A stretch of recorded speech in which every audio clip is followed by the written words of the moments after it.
Você pode até pensar que filmes de animação são só para criança, que são coloridos, leves e que terminam sempre com finais felizes. Mas a verdade é que algumas das histórias mais emocionantes e dolorosas do cinema estão escondidas exatamente nesses mundos de fantasias. E essas histórias sabem exatamente como nos atingir onde mais somos vulneráveis, no coração. Agora a gente vai lembrar de 6 momentos que não foram apenas tristes. Eles nos deixaram sem ar, com os olhos ardendo, com aquele vazio no peito que demora para cicatrizar. São mortes que marcaram a história da animação e mostraram que esse gênero tem muito mais profundidade do que a gente imagina. Primeiro da lista, Mufasa, o Rei Leão de 1994. Essa morte é o equivalente a um terremoto emocional. É quase impossível encontrar alguém que não tenha ficado marcado por essa cena. Mufasa, o rei respeitado, o pai carinhoso, morre ao tentar salvar o seu filho numa das sequências mais cruéis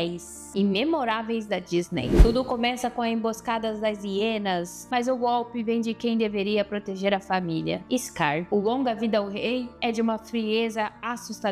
E a queda é um simbolismo claro da perda total da inocência. Mas o que realmente despedaça o coração é o momento seguinte. Simba, ainda filhote, procurando o pai entre a poeira. Ele encontra o corpo, se aproxima, tenta, acordar e deita ao lado. Ali a Disney nos mostrou que a dor da perda pode atingir qualquer um, mesmo em um filme para crianças. E ensinou que o mundo pode ser injusto, mesmo quando você faz tudo certo. E esse momento não apenas marca a narrativa do filme, ele marca o crescimento de Simba, mesmo que involuntário. Aquele trauma molda toda a sua personalidade, suas escolhas futuras, seus medos e inseguranças. A partir dali ele foge de quem é, tentando fugir da dor. Isso é tão real, tão humano, que transcende qualquer público-alvo. Não importa se você tem 5, 15 ou 50 anos, essa cena vai te atingir. Bing Bong Divertidamente de 2015. O Bing Bong parecia apenas um alívio cômico. Um personagem engraçado, colorido, com um formato bizarro e jeito de bichinho de pelúcia. Mas ele carrega um dos arcos mais emocionantes e simbólicos da Pixar. Ele é o amigo imaginário da Riley. Representa a infância dela, os sonhos bobos, a imaginação sem limites. E como tudo na vida chega a hora de deixar isso para trás. Mas a forma de como isso acontece é o que faz dessa cena uma das mais devastadoras. Presas em um abismo de memórias esquecidas, Bing Bong percebe que a única forma da alegria escapar é ele ficando para trás. E ele não hesita, empurra o carrinho, sorri e grita: "Leve ela até a lua por mim", e simplesmente some. Não é só sobre perder o personagem, é sobre o momento em que a gente percebe que crescer significa abrir mão de parte de quem fomos. O esquecimento do Bing Bong representa todas as versões antigas de nós mesmos que ficaram para trás. Aquela criança que acreditava em tudo, que tinha os sonhos mais absurdos e imaginava amigos feitos de algodão doce. Ela ainda vive em algum lugar? Ou já foi esquecida também?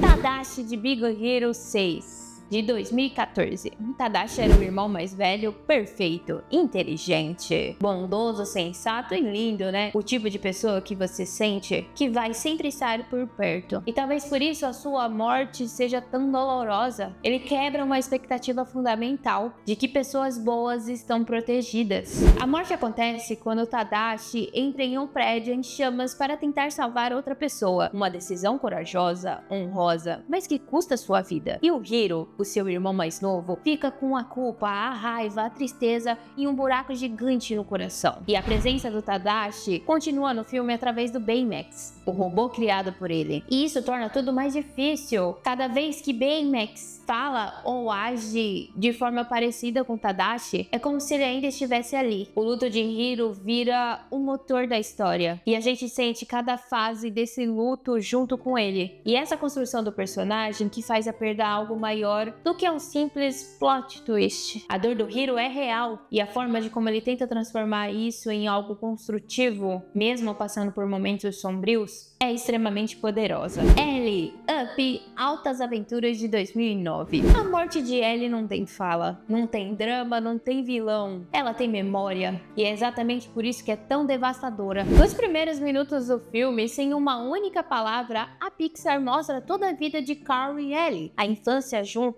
o casamento, os sonhos, as decepções, as alegrias simples, os silêncios. E por fim, a perda. A Ellie, ela não morre em cena, mas a cadeira vazia, a casa silenciosa, o olhar perdido de Carl são mais do que suficientes para qualquer um chorar. A dor dele é contida, velada, mas tão profunda que guia tudo o que acontece depois. E a jornada de Carl com os balões não é só uma simples aventura, é uma tentativa de manter viva a memória da mulher que ele amou por toda a vida. E cada passo dele carrega o peso de uma história que não teve o final que eles sonharam juntos. Mesmo assim, é uma história de amor atemporal, que vive em cada detalhe daquela casa flutuando no céu. Ray, a Princesa e o Sapo de 2009. O Ray, ele começa o filme como aquele personagem engraçado, um vagalume apaixonado por uma estrela. A gente ri, se diverte, acha bonitinho, até que do nada o filme nos lembra que a vida não poupa nem os mais puros. Luta contra o vilão, Dr. Facilier, Ray, ele é esmagado sem dó e piedade. E diferente de outros filmes da Disney, aqui não tem volta não tem milagre. O Ray morre. A sequência do velório é uma das mais bonitas da animação. Os outros personagens reunidos tristes e no céu uma nova estrela aparece ao lado de Evangeline, a estrela que o Ray tanto amava, e consequentemente ele ficou ao seu lado. É um momento de dor e beleza. A morte dele mostra que o amor verdadeiro é maior do que o mundo físico, que até personagens pequenos podem deixar um impacto imenso. E o Ray, ele representa a pureza, a esperança e a fé inabalável em algo maior. E quando ele vira estrela, a gente acredita junto com ele. Estoico, como Treinar o Seu Dragão 2 de 2014. O estoico é o líder, o guerreiro, o pai. E nesse segundo filme, ele começa a mostrar um lado mais emocional. Começa a se reconectar com o filho, com a esposa que pensava, né, que estava morta. Um papel de homem que sente que ama. E é justamente quando ele abaixa a guarda, quando está tentando proteger aqueles que ama, que ele é morto. Não por um inimigo qualquer, por Banguela, o próprio dragão do soluço que está sendo controlado.